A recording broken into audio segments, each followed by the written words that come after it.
Hello everyone, আজকে আবারও নিয়ে চলে এসেছি একটা মিনি ব্লগ। আর এইখানে দেখাবো আমার পাকা কথার দিন বিকালবেলা কি কি হয়েছে। প্রথমেই বলে রাখি যে আমাকে সাজাতে এসেছিল লিপিকাদিকে আমি বলেছিলাম আমি একটা সাডেনলি একটা নিউড একটা খুব সুন্দর মেকআপ চাই, আর সেইটা আমাকে ফুলফিল করে দিয়েছে।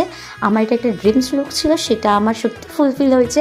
আর আমার বাড়ির লোক থেকে শুরু করে আমার হবু শ্বশুরবাড়ির লোক প্রত্যেককে বলেছে যে খুব সুন্দর লাগছে আমাকে। আর তোমরাই বলো আমাকে কেমন লাগছিলো। আর জানো তো আমার হবু শ্বশুরবাড়ি খুব একটা দূর না, তো আমি রেডি হতে না হতে তারা পৌঁছে গেছিলো। তো আমার পরিবারের লোক তারা সবাই একসাথে একটা আলাপ পরিচয় হলো। তারপর একে একে নমস্কার পর্ব সারলাম, প্রত্যেককে মিষ্টিমুখ করালাম। এটা আমার ছোট ননদ আর ওটা একটা আমার বৌদি। তো ওরা আমাকে বলছিল তোমাকে তো খুব মিষ্টি লাগছে, এবং তোমার হেয়ার কালারের সাথে শাড়ির কালার ম্যাচ হয়ে গেছে। আর এদিকে একটু আয়ুষ্মানকেও আমি নমস্কার করে নিয়েছিলাম মজার ছলে।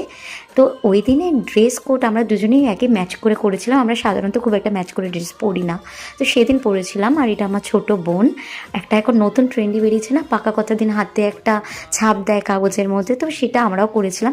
এইটা অ্যাকচুয়ালি রিচুয়ালস নয়, এটা আনন্দ করেই করেছিলাম। তারপর আমি আর আয়ুষ্মান মিলে একটা কেক কেটেছিলাম। সেই কেকটা আমাকে পাঠিয়েছিল হানি বানি থেকে, মানে পৌলমিদি। সেদিনকার পৌলমিদির খুব শরীর খারাপ ছিল, কিন্তু তারপরেও আমাকে একটা কেক রেডি করে দিয়েছিল। কেকটা একটু টেরামেরা হয়েছিল, কারণ আমাদের জীবনের লাইফস্টাইলটা কারোই খুব একটা সোজা সিধা নয়। ঠিক আমার আর আয়ুষ্মানের লাইফের গল্পটাও খুব একটা সোজা নয়, খুবই ঘোরালো পেছলে ছিল আমাদের প্রেমের গল্পটা। আমরা ছিলাম বহু পুরনো বন্ধু, 13-14 বছরের, সেটা এখন আমরা বিবাহের সম্পর্কে এগোচ্ছি। আর এই কেকটার বিষয়ে এটাই বলতে চাই, কোনো জিনিস না পারফেক্ট হয় না, পারফেক্ট করে নিতে হয়। অ্যান্ড থ্যাংক ইউ পৌলমিদি, এত সুন্দর একটা কেক আমাদের দুজনকে স্পেশাল ডেতে গিফট করার জন্য। তো তারপরে শুরু হয়ে গেল মন খারাপের পালা, কারণ বাপির হচ্ছে আমি সব থেকে প্রিয়। বলে রাখি আমি বাড়ির একমাত্র মেয়ে, আমি হচ্ছে আমার বাবা মার চোখের মণি। আর বাপি যখন আমাকে আশীর্বাদ করছিল, আমার কেন জানি না কীরকম একটা অনুভূতি হচ্ছিল। এটা প্রত্যেকটা মেয়েই বুঝবে এই অনুভূতিটা।